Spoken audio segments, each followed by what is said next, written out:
Hi there, welcome to my psychiatry channel. Continuing our discussion about anxiety, in this episode we'll focus on the psychotherapies, also known as the talking cure in the past. Pioneered by Freud, you're probably familiar with that name, and essentially what it involves is talking to the patient and forming what we call a therapeutic alliance, a kind of a bond. It's not a friendship, it's a professional relationship, but it's a bond in which you pretty much discuss both your thoughts as well as your feelings, and even the relationship you develop professionally with your therapist as kind of grist for the mill, as it were, to help you understand yourself better, to manage symptoms, to manage stress, to navigate your life goals. It's a really very artistic aspect of treating patients, and kind of like it's a nice complement to the medications, because we now know that both interventions, therapy and medications, both influence brain circuitry in the long term. So the two help each other work, and there'll be plenty of studies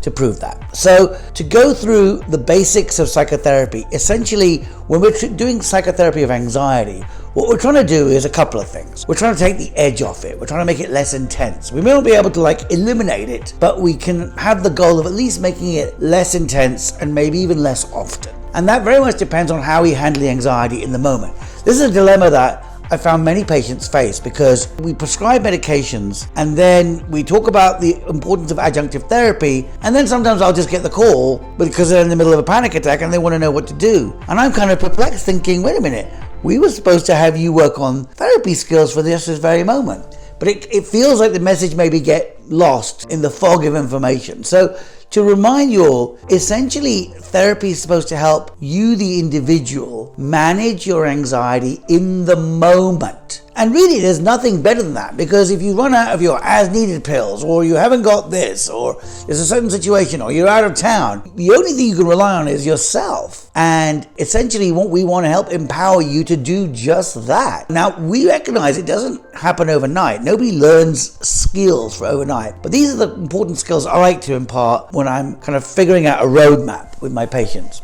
One of these is called self-soothing skills, and it literally sounds like the phrase. It's almost like you're kind of like soothing a baby. It's like soothing that kind of raw, kind of very childlike part of yourself that just simply can't take it anymore. And that is understandable as an emotion. It comes from a very deep part of ourselves. And I think that there is a role for all of us to be able to self-soothe ourselves in situations that we don't like or we're frustrated with, but nevertheless we have to endure. And we've all been there. You know, we're stuck in a meeting, we're on a plane, we're with people we don't like, being put on the spot. What do we do in that moment? And so self-soothing allows you to, non-verbally by the way, allows you to kind of like de-escalate yourself. And what does that entail typically?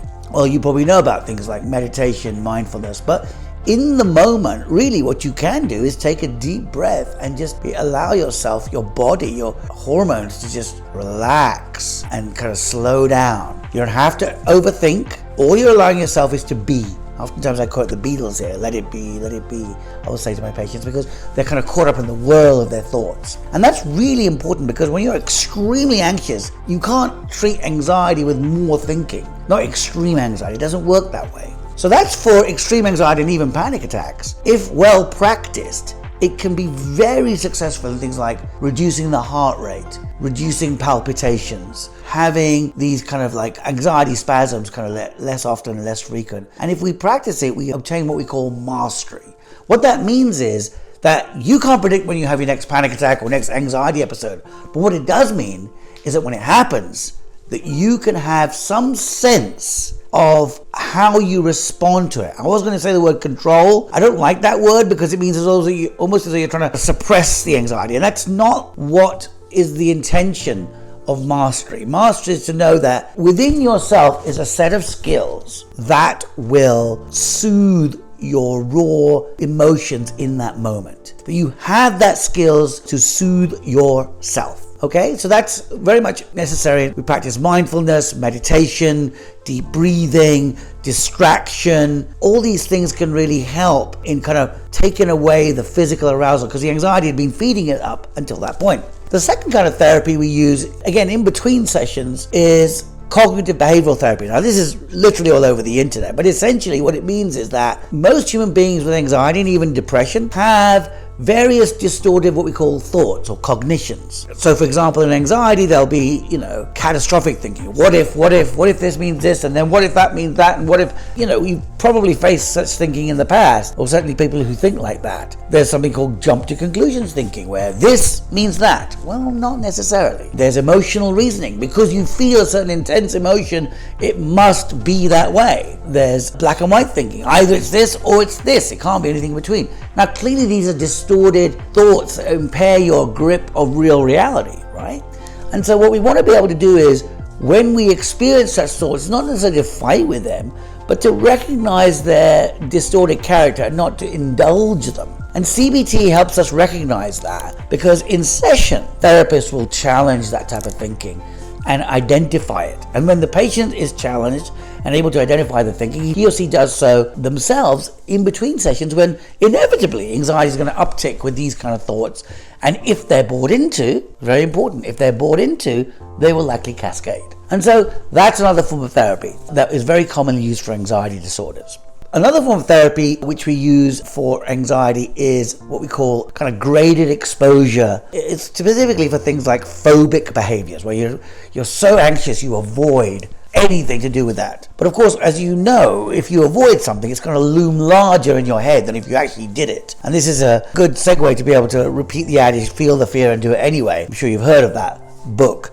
But essentially, what phobias require is kind of repeated and what we call graded exposure. So people, for example, who have a fear of going out, can oftentimes in real time be with their therapist and go a few steps out of their house, and then maybe a bit longer the next time, and then maybe a bit longer, and then maybe a small store, and then eventually a crowded mall. So it's what we call systematic desensitization. So you kind of get used to the idea that you are being exposed to the feared stress. And it's the notion of repeated exposure that basically desensitizes you. That's why it's called systematic desensitization. And I can tell you this much: anxiety is pretty much not a friend of repeated exposure. If something gets boring, anxiety is going to go out the window. If something is novel, new, then clearly anxiety has a way of attaching itself to anything that could be perceived in a fearful light. So that type of therapy is used specifically for the phobias. For those who are wanting to seek meaning and who have already mastered a lot of what I've talked about, there may be a value in psychodynamic therapy for some patients. Now, there are not that many psychodynamic theoreticians around, and it's also rather abstract, but it doesn't mean it's not of value. But in so doing, patients often learn concepts such as masochism, in other words, being cruel to themselves, self-sabotage, spoiling things for themselves, transference feelings, having certain feelings that remind them of others in their childhood. So these kind of concepts are explored in psychodynamic psychotherapy, and they are very abstract, but therefore the arguably intellectually, psychologically curious individual who wants to explore as to why and how did I become this way. And believe me, as a psychiatrist, we're virtually never surprised when we scratch beneath the surface and figure out someone's childhood influences, their parenting style, what they were exposed to as children, that, no smoke without fire. In other words, there's a reason why people end up having the kind of fears that they do or the kind of symptoms that they do in specific situations.